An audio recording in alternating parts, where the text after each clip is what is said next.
So the heart of the deal, when I read it, it has your childhood. Yes. You were inspired by your father and your upbringing, and myself as an entrepreneur being inspired by, those around me. What was that like in the beginning for anyone watching this that, pulled themselves up from their bootstraps?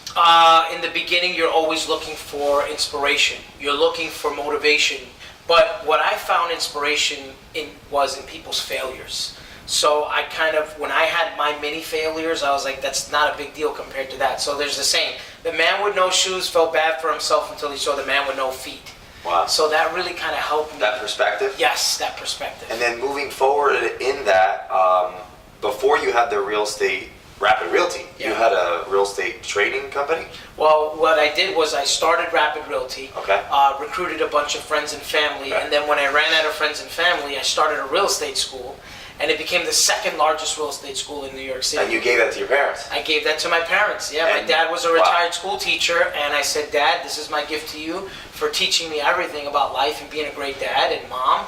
And so it became the second largest school. Over 40,000 people went to that school. Wow. Now, something I read in the book about your dad with the Parrot, yes. and you would talk to people like anyone, perform, yes. and have the courage to do that. Did that inspire you to be more extroverted or outside the box? To be. I have this speech now. We're going around doing a speaking tour, and part of it talks about being shameless, Okay. So my dad would go with an exotic bird, put it on your shoulder after the bird just crapped on his, and got you to take a Polaroid picture and pay him $5 for it. And did that help you I'm thinking years later in real estate, you have to talk to people that you don't know. That's right. Did that help you? It did. It did because I faced a different type of prejudice being young in the industry. Think about it, youthful prejudice. I can imagine actually that. I'm going to a guy. Here I am, 19 years old, trying to get a person to list their property with me exclusively. Yeah. Like, what business do I have trying to sell them their real estate? Yeah. But you didn't give up. No. And you kept going. Right. How old are you when that first listing happened?